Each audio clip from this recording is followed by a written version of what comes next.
మిత్రులందరికీ హృదయపూర్వక నమస్కారం. ఆంధ్రప్రదేశ్ వినాశనానికి దారితీసిన వైసీపీ ప్రభుత్వానికి వ్యతిరేకంగా తిరిగి ఆంధ్రప్రదేశ్ని సరైన మార్గంలో పెట్టడానికి జనసేన, తెలుగుదేశం అడుగులు వేయించినాయి. సో దాంట్లో భాగంగానే ఈ రోజున శ్రీ చంద్రబాబు నాయుడు గారితో గత 2 సంవత్సరాలుగా మేము ఆలోచిస్తూ ఉన్నాం. ఈ పర్టికులర్ రాష్ట్ర క్షేమం గురించి ఇప్పటి సభ దగ్గర నుంచి ఈ రోజు దాకా ఒక్కొక్కటి తెచ్చుకుంటూ మాట్లాడుకుంటా చాలా జాగ్రత్తగా ఆంధ్రప్రదేశ్ని అభివృద్ధి పదంలోకి ఎలా తీసుకెళ్ళాలని ఆలోచిస్తూ వచ్చాం.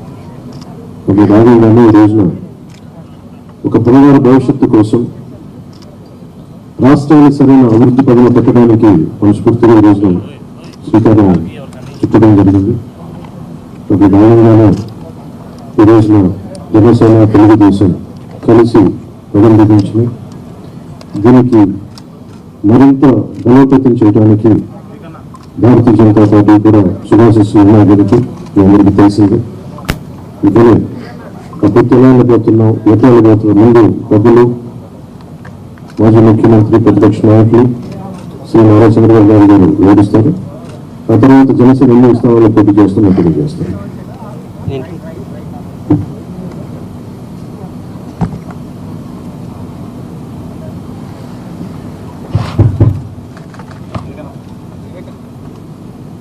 గౌరవనీయులు పవన్ కళ్యాణ్ గారు, వేదిక పెద్దలు, అదే మరిగా ఈ సమావేశంకి వచ్చిన అందరికీ నమస్కారాలు. ఈరోజు మాఘ పౌర్ణమి శుభముహూర్తం. ఆ శుభదినాన శుభముహూర్తంలో తెలుగుదేశం పార్టీ, జనసేన పార్టీ రెండు కలిపి ఎన్నికల ప్రయోగానికి సిద్ధమవుతున్నాం. ఈ వార్త రాష్ట్రంలో ఉండే ప్రజలందరూ కూడా ఒక శుభవార్త కావాలని చెప్పి మేము కోరుకుంటున్నాం. పవన్ కళ్యాణ్ గారు చెప్పినట్టు ఈరోజు ఈ యొక్క కలయిక అనేది రాష్ట్ర భవిష్యత్తు కోసం, ఈ రాష్ట్రాన్ని కాపాడుకోవడం కోసం, భావితరాల భవిష్యత్తు కోసం ఈ కలయిక కలుస్తున్నాం.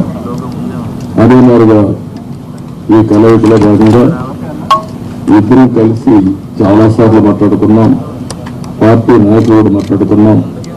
అన్నీ మాట్లాడిన తర్వాత 175 సీట్లు, 24 సీట్లు జనసేన పోటీ చేస్తుంది. 3 పార్లమెంటు జనసేన పోటీ చేస్తారు. మిగిలిన సీట్లలో తెలుగుదేశం పార్టీ ఇప్పుడు మళ్ళీ వారు చెప్పినట్టు బీజేపీ కలిసి వస్తే ఆ విషయాలు కూడా మాట్లాడుకొని మేము తగిన నిర్ణయాలు తీసుకుంటాం. ఈరోజు మనం మొట్టమొదటిసారిగా ఏదైతే నిర్ణయించుకున్నామో ఆ నిర్ణయం ప్రకారం తెలుగుదేశం పార్టీ అభ్యర్థులు ఎంపిక చేస్తాం. అదే మాదిరిగా జనసేన అభ్యర్థుల్ని పవన్ కళ్యాణ్ గారు ఎంపిక చేస్తారు. అన్ని ఏరియాల్లో ప్రతి ఒక్కరికి ఒకటి విజ్ఞప్తి చేస్తున్నాం. ముహూర్తం కాబట్టి ముందు మేము క్యాండిడేట్స్ రిలీజ్ చేసిన తర్వాత మళ్ళీ మిగిలిన డీటెయిల్స్ అని మాట్లాడతాం. ఇది తెలుగుదేశం పార్టీ అభ్యర్థుల జాబితా. మొదటి విడతగా ఒక 94 సీట్లు మీకు రిలీజ్ చేస్తున్నారు. ఇది మీకు పంపిస్తాను. మీ అందరూ డిస్ట్రిబ్యూట్ చేసిన తర్వాత మాట్లాడతాం. ఇప్పుడు పవన్ కళ్యాణ్ గారు మాట్లాడతారు. జనసేన చాలా కీలకంగా 24 స్థానాల్లో పోటీ చేస్తుంది. భారతీయ జనతా పార్టీని దృష్టిలో పెట్టుకుని కూడా జనసేన చాలా కీలకంగా 12 స్థానాల్లో పోటీ చేయాలని నిర్ణయించుకున్నాం. దాంట్లో ముందుగా సంఖ్యాపరంగా ఒక 5 మంది అభ్యర్థులు 24 నియోజకవర్గాల నియోజకవర్గాలు దానికి సంబంధిత అభ్యర్థుల్ని పంపిస్తాను.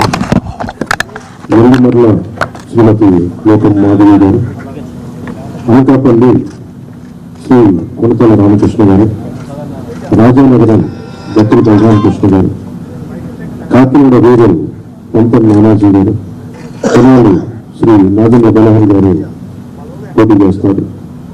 మిగతా 9 నేను 2 రోజుల్లో మొత్తం అందరికీ తెలియజేసుకుంటాం.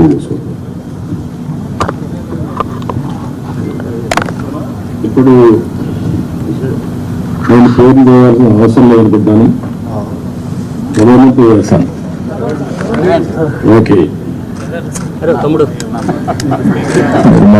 నేను పని తగ్గించుకోవాలని మీరు పని పెడుతున్నారు. ఇచ్చాపురం మండలం అశోక్ గారు, టెక్కలి కింజరపు అచ్చెన్నాయుడు, ఆముదాల వలస కోన రవికుమార్, రాజాం కొండ్రు మురళీమోహన్, కురుపాం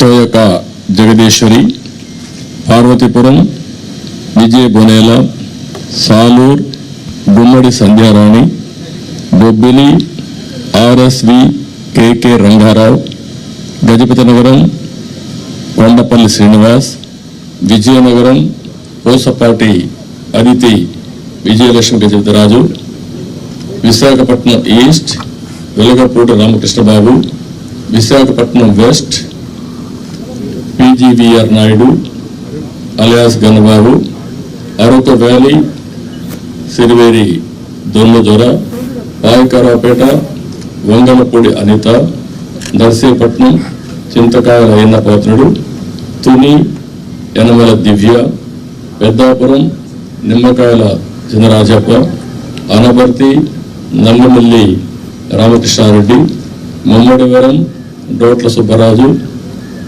గన్నవరం శ్రీ పెళ్ళ రాజేష్ కుమార్, కొత్తపేట బండారు సత్యానందరావు, మండపేట వేగుళ్ల జోగేశ్వరరావు, రాజమండ్రి సిటీ ఆదిరెడ్డి వాసు, జగ్గంపేట జ్యోతుల వెంకటప్పారావు, ఆచంట పీతాని సత్యనారాయణ, పాలకొల్లు నిమ్మల రామానాయుడు, ఉండి మంతెన రామరాజు, తణుకు అరిమిల్లి రాధాకృష్ణ, ఏలూరు బడేటి రాధాకృష్ణ, చింతలపూడి సోంగార్ రోషన్, తిరువూరు కొలికపూడి శ్రీనివాస్, నూజివీడు కొలుసు పారసార్థి, గన్నవరం యాడ్లగడ్డ వెంకట్రావు, గుడివాడ వెనుగంట రాము, పెడన కాగిత వెంకట కృష్ణప్రసాద్, మచిలీపట్నం కొల్లు రవీంద్ర, పామర్రు వర్ల కుమార్ రాజా, Vijayawada central డోండా Uma,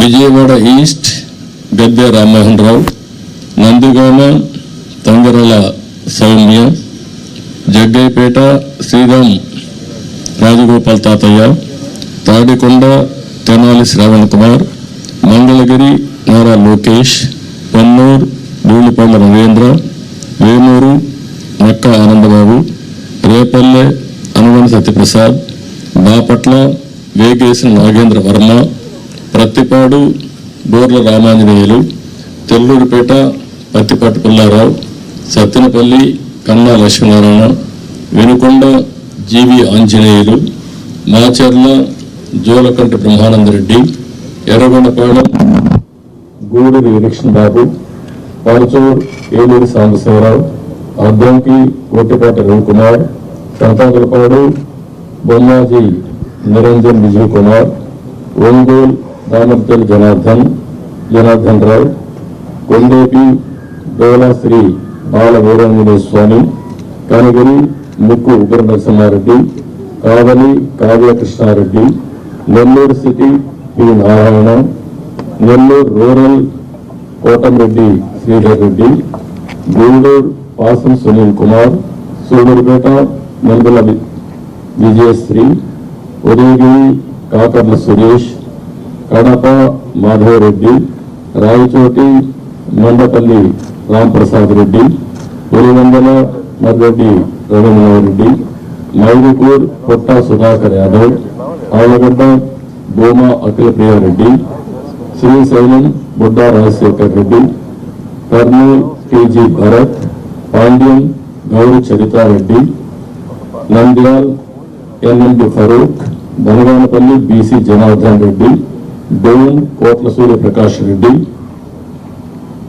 Pattikonda KE Shyambabu, Kodagur Boggula Dastagiri, Rayagur Kaluva Srinivasulu, Uravakonda P Keshav, Tadipatri JC Ashmit Reddy, Singanamala Bandaru Sravanasri, Kalyandurg Alimineni Surendrababu, Raptadu Paritala Sunitha, Madakasira KME Sunil Kumar, Hindupur Nandamuri Balakrishna, Penukonda Savitha, Thandrulapalli Jayachandrareddy, Peeler Nillari Kishore Kumar Reddy, Nagari గాలి Bhanuprakash, Gangadhara Nellore doctor VM Thomas, Chittoor Gurajala Jaganmohan, Palamaner N Amarnath Reddy, Kuppam Chandrababu Naidu.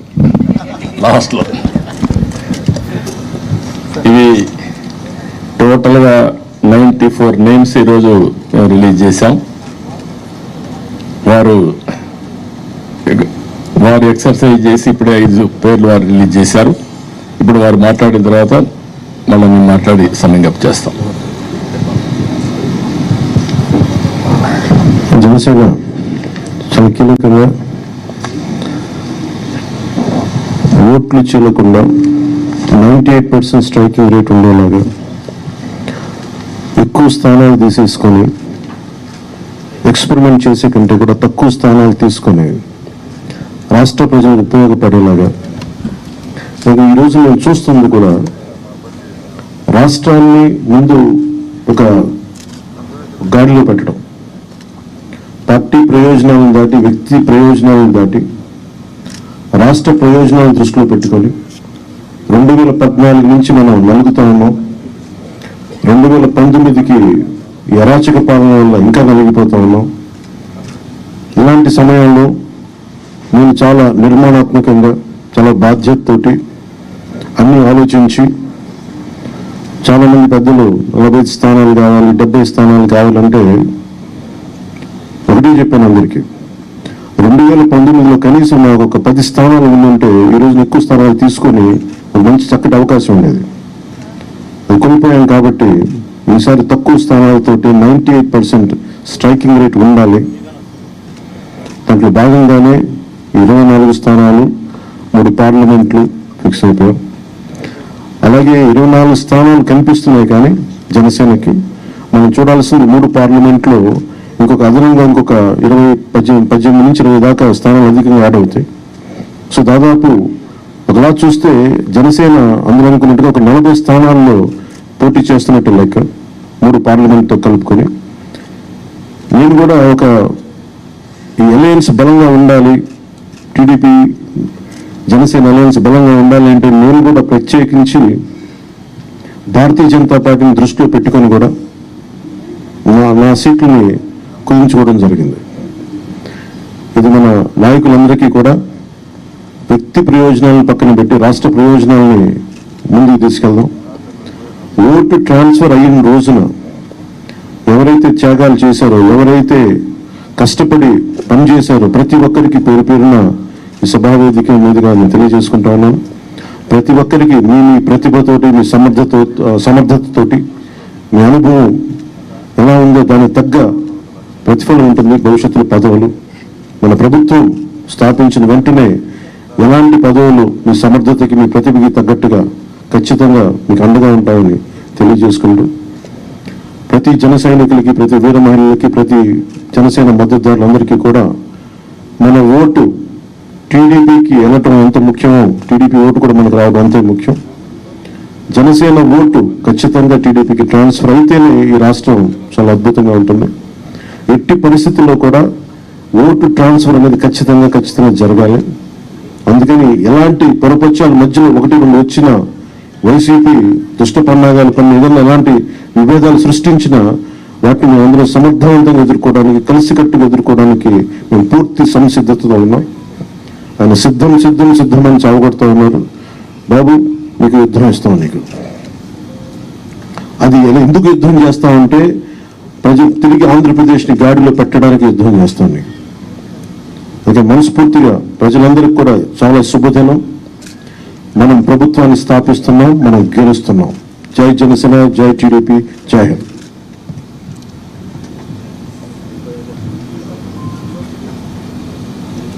ఇప్పుడే జనసేన అధినేత పవన్ కళ్యాణ్ గారు చెప్పిన దాన్ని పూర్తిగా సమర్థిస్తూ ఈరోజు ఈ కలయిక రాష్ట్ర భవిష్యత్తు కోసం, ఏ ఇద్దరు వ్యక్తుల కోసమో ఏ రెండు పార్టీల కోసం కాదు, 5 కోట్ల ప్రజా ప్రయోజనాలు ఆశించి ఈరోజు మనస్ఫూర్తిగా 2 పార్టీలు కలిసి పనిచేయాలని ఈ నిర్ణయం తీసుకున్నాం. ఈరోజు రాష్ట్రానికి ఇది ఒక హిస్టారికల్ డే, ఒక మంచి ప్రయత్నానికి తొలి అడుగు ఇది. నేను ఎందుకు ఈ మాట అంటున్నాను, నేను చాలా రాజకీయాలు చేశాను, కానీ రాష్ట్ర విభజన వల్ల రాష్ట్రం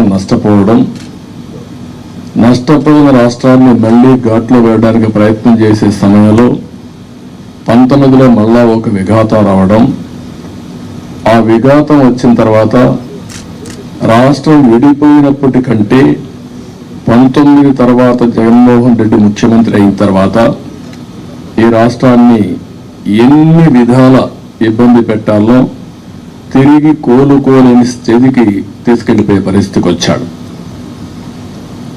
ఇది ఒక వ్యక్తికి నష్టం కాదు, లేకపోతే పవన్ కళ్యాణ్ గారికి నాకే నష్టం కాదు, 5 కోట్ల ప్రజలకు జరిగిన నష్టం ఇది. బ్రాండ్ ఆఫ్ ఆంధ్రప్రదేశ్ పూర్తిగా డెమాలిష్ చేసిన సందర్భం ఇది. ఇంకొక పక్క ఎవరైనా సరే ప్రజాస్వామ్యుడు తప్పు, ఇది కరెక్ట్ కాదు, నాకు అన్యాయం జరిగిందని చెప్పుకోలేని పరిస్థితి.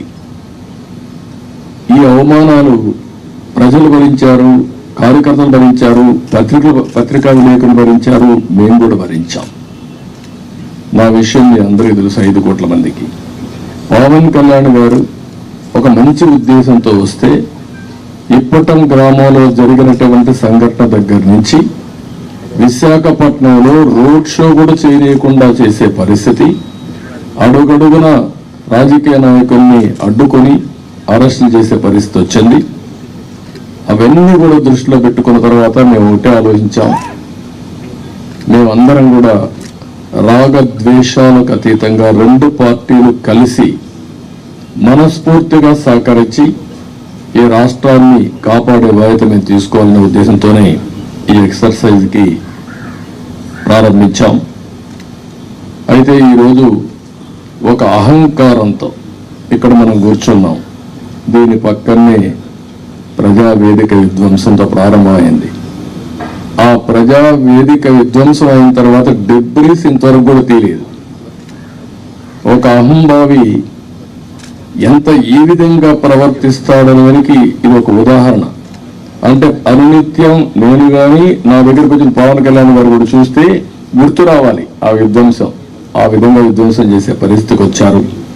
ఇవన్నీ చూసిన తర్వాత రాష్ట్రాన్ని వైసీపీ బారి నుండి విముక్తి చేయడం కోసం, రాష్ట్ర ప్రజల భవిష్యత్తు కోసం మేము కలిసి పనిచేస్తాం. ఇంకొక పక్క అభ్యర్థుల్ని వారి అభ్యర్థుల్ని ఇప్పుడు ఎవరిని అనౌన్స్ చేస్తారో నాకు తెలియదు, మా అభ్యర్థుల్ని వారికి తెలియదు, కానీ వారు మంచి అభ్యర్థుల్ని వారు ఎంపిక చేస్తున్నారు. మేము కూడా బెస్ట్ అభ్యర్థులను మేము కూడా ఎంపిక చేస్తున్నాం. ఈరోజు చూస్తే నా రాజకీయ జీవితంలో ఎప్పుడూ చేయనంత ఎక్సర్సైజ్ చేశాను నేను. ఆ విషయం ఇది నాకు 9వ ఎన్నికలు, 9వసారి ఎన్నికలు పెట్టినప్పుడు సమైక్య ఆంధ్రప్రదేశ్లో కూడా ఇంత ఎక్సర్సైజ్ నేను ఎప్పుడు చేయలేదు. అంత ఎక్సర్సైజ్ చేశాను. 1,10,00,000 దగ్గర నుంచి అభిప్రాయ సేకరణ చేసుకున్నాను వివిధ సోర్సెస్ ద్వారా. నేను ఒక్క సోర్స్లో చేయలే, అనేక సోర్సెస్ పెట్టి ప్రజల్ని కార్యకర్తల్ని కాన్ఫిడెన్స్ తీసుకున్నాను. నేను ఒక మహత్తరమైన కార్యక్రమానికి శ్రీకారం చుట్టినప్పుడు నాకు సరైన సమాచారం కూడా ఉంటే సరైన నిర్ణయాలు తీసుకుంటాం. నాకు సరైన సమాచారం లేకపోతే సరైన నిర్ణయాలు తీసుకోలేమనే ఉద్దేశంతో సమాచారం తీసుకుని అన్ని కోణాల్లో విశ్లేషించిన తర్వాతనే ఈ 94 మంది అభ్యర్థులను ఈరోజు పడబోసి ఫైనలైజ్ చేశాం. ఇందులో కూడా మీరు చూస్తే ప్రజల మధ్య ఉండే వ్యక్తులు కానీ, ప్రజలు కోరుకునేవారు, ప్రజల ఆమోదయోగ్యం ఉండేవాళ్ళు, సమర్థవంతంగా ఎన్నికల్ని ఎదుర్కొని అవతల వాళ్ళతో పోటీపడే అభ్యర్థుల్ని ఎంపిక చేయడం జరిగింది. ఈరోజు ఈ 2 ఎక్సర్సైజుల్లో 118 పూర్తయినాయి. 94 మేము చేశాం, వారు 24లో 5 అనౌన్స్ చేశారు. మిగిలిన అభ్యర్థులను వారు కూడా ఎంపిక చేస్తారు. మొత్తం కలిసి 118 మంది అభ్యర్థులను ఎంపిక చేసుకునే పరిస్థితికి వచ్చాం. ఈ అభ్యర్థుల ఎంపికలో తెలుగుదేశం పార్టీ అయితే యువతకు, మహిళలకి, బీసీలకు, అదే మరి యంగ్స్టర్స్కి ఎక్కువ ప్రాధాన్యత ఇచ్చడానికి ప్రయత్నం చేశాం. చదువుకున్న అభ్యర్థులకు కూడా ఎక్కువ ప్రాధాన్యత ఇస్తున్నాం. అదే మరి మీరు చూస్తే ఒక 23 మంది ఫస్ట్ టైమర్స్, ఈ 94లో 23 మంది ఫస్ట్ టైం ఎమ్మెల్యేలుగా శాసనసభకు వచ్చే విధంగా వాళ్ళు కూడా ఎంపిక చేసుకున్నాం. వీళ్ళు 3 డాక్టర్లు ఉన్నారు, రిటైర్డ్ ఐఏఎస్ ఆఫీసర్లు ఉన్నారు, విద్యావంతులు ఉన్నారు, 28 మంది పోస్ట్ గ్రాడ్యుయేట్స్ ఉన్నారు, 51 మంది గ్రాడ్యుయేట్స్ ఉన్నారు. బాగా 2 అయితే పిహెచ్డి కూడా ఉన్నారు. అదే మాదిరిగా వైసీపీ అభ్యర్థిని ఒక్కసారి మీరు పోల్చి చూస్తే కడాన రెడ్ శాండిల్వుడ్ స్మగ్లర్స్ కూడా పెట్టేశారు. రౌడీల్ని, గూండాల్ని కాకుండా రెడ్ శాండిల్వుడ్ వ్యాపారం చేసేవాళ్ళు పెట్టారంటే ఆ డబ్బులు ఇంకా ఆ రెడ్ శాండిల్ వ్యాపారం చేసే వాళ్ళు ట్రాన్స్ఫర్ కూడా చేశారు అక్కడి నుంచి. ఎందుకంటే బ్రహ్మాండమైన ప్రొడక్షన్ ఉంది అక్కడ, నాయకుల ప్రొడక్షన్ కూడా, నాట్ ఓన్లీ రెడ్ శాండిల్వుడ్ ప్రొడక్షనే కాదు. అలాంటి వాళ్ళని రౌడీల్ని డబ్బులతో ట్రాన్స్ఫర్ కూడా చేసి రాష్ట్రం అంతా స్ప్రెడ్ చేసే పరిస్థితికి వచ్చారు.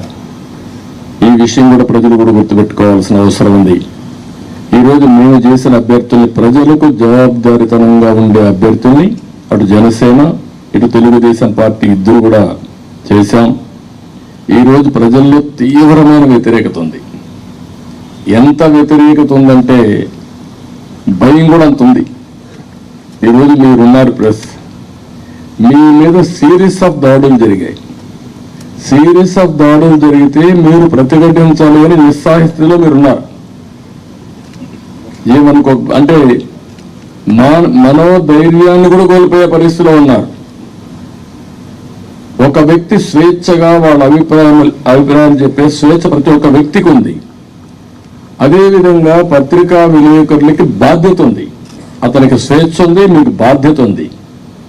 4 ఎస్టేట్స్ ఏదైతే ప్రజాస్వామ్యంలో 4 పిల్లర్స్ అనేటివి చాలా ముఖ్యం. ఒక పక్క చట్టసభలు, ఎంపిక చేసే అభ్యర్థులు, అక్కడి నుంచి గెలిచిన అభ్యర్థులు చట్టాలు చేయడం. రెండోది కార్యనిర్వాహక అధికారులు, ఐపీఎస్ ఆఫీసును ఆల్ ఇండియా లెవెల్లో తెచ్చిపెట్టడం. మూడోది పత్రికా విలేకరులు ఎక్కడికక్కడ స్వేచ్ఛగా ఎవరేం చేసినా నిర్మోహమాటంగా ప్రజలకు చెప్పడం. ఎక్కడ తప్పు జరిగితే తప్పు జరిగిందని కోర్టుకెళ్ళి మళ్ళా మన హక్కులు కాపాడుకోవడానికి న్యాయ వ్యవస్థ. ఈరోజు మన రాష్ట్రంలో చూస్తే ఈ 4 వ్యవస్థలు కూడా ఒక విధంగా చెప్పాలంటే నిర్వీర్యం చేసే పరిస్థితి, దుర్వినియోగం చేసే పరిస్థితి. ఇష్టానుసారంగా ఒక్క ఐఏఎస్ ఆఫీసర్, ఒక్క ఐపీఎస్ ఆఫీసర్ మాట్లాడలేని నిస్సహాయ పరిస్థితి నేను 45 ఏళ్ళు ఎప్పుడు చూడలేదు. ఇదే మీడియాలో నేను చూశాను. ఇది ఎంత పరాకాష్టం మీరు గుర్తుపెట్టుకోవాలి. ఇదే మీడియాలో ఒక్కసారి ఒక జీవో తీసుకొచ్చి నియంత్రణ చేస్తున్నానని రాజశేఖర్ రెడ్డి ఒక జీవో తీసుకురావడానికి ఫైల్ మూవ్ చేశాడు. అంతే, ఫైల్ మూవ్ చేస్తే నెక్స్ట్ డే మేము అసెంబ్లీలో పట్టుకున్నాం. మీ ఇష్ట ప్రకారం ఎట్ట చేస్తాం సమాధానం చెప్పమని. అతను భయపడిపోయి కాదు నేను చేయలేదన్నాడు. నేను నిర్దిష్టంగా హామీ ఇస్తున్నా, నేను చేయను అన్నాడు. కాదు ఆ ఫైల్ పెట్టమన్నాం. అక్కడి నుంచి నేను విత్డ్రా చేసుకున్నానంటే మళ్ళా మీరు మాట్లాడతారంటే నా పరిస్థితికి వచ్చి తోకదాడి చేసే పరిస్థితికి వచ్చాడు. ఈరోజు 2430 జీవో నెంబర్ తీసుకొచ్చి పత్రికా విలేకరుల పైన దాడులు చేయడమే కాకుండా మీ మీద కేసులు పెట్టి మిమ్మల్ని లోపల వేసే పరిస్థితికి వచ్చారు. ఇది భారతదేశ చరిత్రలో ఎక్కడ జరిగిందని అనుకోను. ఈరోజు ప్రజాధనంతో ప్రజల మీద కక్ష తీర్చుకోవడానికి న్యాయ వ్యవస్థను దుర్వినియోగం చేసే పరిస్థితికి వచ్చారు. ఒక్కొక్క అడ్వకేట్కి ఇంటి కోట్ల రూపాయలు, కామన్ మ్యాన్ కోట్ల రూపాయలు పెట్టుకుని అడ్వకేట్ని పెట్టుకునే పరిస్థితిలో ఉన్నాడా ఈ రాష్ట్రంలో? కనీసం అడ్వకేట్ అని తెలుసా? ఇలాంటివన్నీ జరిగే పరిస్థితి వచ్చింది. అందుకని ఈరోజు ఇవన్నీ కూడా చూసిన తర్వాత నేను ఒకటే ప్రజలందరికీ అప్పీల్ చేస్తున్నా, అహంకారంతో ఎగువతో ఈ అభ్యర్థుల్ని ఇష్టానుసారంగా అతను చేసినప్పుడు మీరు కూడా, ఇది అత్యంత కీలకమైన ఎన్నికలు. మళ్ళీ చెప్తున్నాం, ఇక్కడ నాకు ఏమాత్రం కూడా రాగద్వేషాలకు అతీతంగా అభ్యర్థుల ఎంపిక మెరిట్ ప్రకారం మేము ఆలోచిస్తున్నాం. అందరికీ సీట్లు రాకపోవచ్చు. ఎందుకని నేను మాట కూడా వాడుతున్నానంటే, తెలుగుదేశం పార్టీ పోటీ చేసేది ఇక్కడ జనసేన అభ్యర్థులు సహకరించాలి. జనసేన పోటీ చేసేది ఇక్కడ తెలుగుదేశం పార్టీ అభ్యర్థులు సహకరించాలి. ఇద్దరూ కలిసి ఒక అవగాహనతో పనిచేస్తే ప్రజల్లో కూడా ఒక నమ్మకం ఏర్పడుతుంది, ఓటు బ్యాంక్ పెరుగుతుంది. ఎవరైతే ప్రజలు సహకరించాలని ఆలోచన ఉంటారో వాళ్ళకు ఉత్సాహం వస్తుంది. దానివల్ల గెలుపు ఈజీ అవుతుంది. గెలుపు అనేది ఎవరు ఆపలేరు. నేను చాలా స్పష్టంగా కూడా చెప్తున్నా. ఎందుకు ఆ ధీమాతో చెప్తున్నట్టు, ఎప్పుడైతే తెలుగుదేశం జనసేన కలిశామో ఆ రోజే గెలిచామని వైఎస్ఆర్ కాంగ్రెస్ పార్టీ కాడుపడేశారు. వాళ్ళకు తెలుసు, ఏ ఒక్కరిని కూడా వాళ్ళకి అర్థమైంది. కానీ రౌడీజం చేసావు, ఇంకొక పక్కన దొంగ ఓట్లు ఎన్యూమరేట్ చేసావు, లేకుంటే బూత్ క్యాప్చర్ చేసావు, లేకపోతే వాళ్ళకు కావాల్సిన అధికార యంత్రాంగాన్ని, వాలంటీర్స్ ని, ఇలాంటి వాళ్ళని దుర్వినియోగం చేసి ఎన్నికలు జరపాలనుకుంటున్నారు. జరగదు. చాలా ఎన్నికలు చూశాను. ఒకసారి డబ్బులతో కూడా, డబ్బుల అహంభావం ఇప్పటికే ఎక్కడికక్కడ బస్తాల కొద్ది డబ్బులు వెళ్ళిపోయిందని కాన్స్టిట్యున్సీల వారికి ఇయర్ మార్క్ చేశారని, ఎర్రచందనం డబ్బులు, శాండ్లూరు డబ్బులు, లేకపోతే ఇసుక డబ్బులు, లిక్కర్ డబ్బులు, ఒకటిగా ఇలాంటివన్నీ అవినీతి డబ్బులను పంపించి మళ్ళా ఓట్లు కొనే ప్రయత్నాలు కూడా చేస్తున్నారు. ఇవన్నీ కూడా సమర్థవంతంగా ఎదుర్కొంటాం. ఈరోజు ఒకటే చెప్తున్నాం, ఇది ప్రజాస్వామ్యం అంటే ఒక వ్యక్తికి అధికారం కాదు, ఇష్టారాజ్యం కాదు. ప్రజలు వారి జీవితాలు, వారి భవిష్యత్తుని పరిరక్షించేది ప్రజాస్వామ్యం. ఆ ప్రజాస్వామ్యానికి ఒక ముప్పు వచ్చినప్పుడు ప్రతి ఒక్కరి బాధ్యత. ఈరోజు మా దగ్గర డబ్బులు లేకపోవచ్చు, చాలా స్పష్టంగా చెప్తున్నాం. కానీ ప్రజాబలం మా దగ్గర ఉంది, విలువలతో కూడిన రాజకీయం చేశాం. ఇంకొక పక్కన ప్రజల సహకారం కానీ, అదే సమయంలో అందరూ వారి భవిష్యత్తు కోసం పనిచేస్తారని నమ్మకం మాకుంది. మీరు అవసరమైతే ప్రజలే ముందుకొచ్చి 10 రూపాయలు ఖర్చు పెట్టి ఎక్కడికక్కడ అభ్యర్థులు గెలిపించుకునే ప్రక్రియ కూడా మీరు శ్రీకారం చుట్టాల్సిందిగా నేను కోరుతున్నా. ఒక పక్క 5 కోట్ల ప్రజలు, ఒక పక్క ఒక అహంభావంతో, ధనబలంతో, పెత్తందారు విధానాలతో, రౌడీజంతో వస్తున్నటువంటి పార్టీ ఇంకొక పక్క. అందుకే ప్రజలందరూ కోరుతున్నా, మీరు ఆలోచించాల్సిన అవసరం ఉంది. మా బాధ్యత మేము చేస్తాం, మీ బాధ్యత మీరు చేయండి, సహకరించమని మరొకసారి అందరినీ కోరుకుంటూ సహకరిస్తారని ఆశిస్తూ, జై హింద్, జై తెలుగుదేశం, జై జనసేన.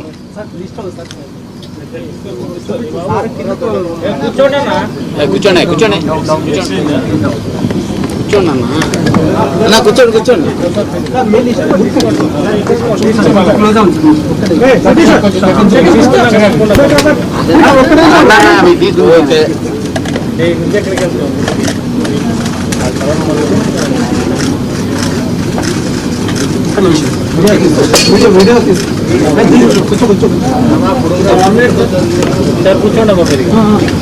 కూర్చోండి.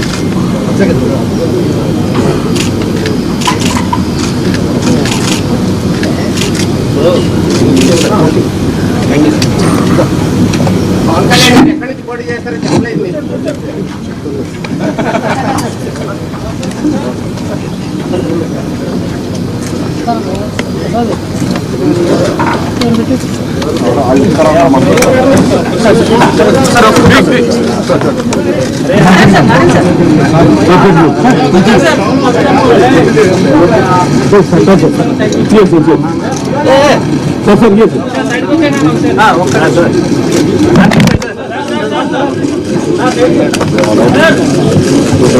సార్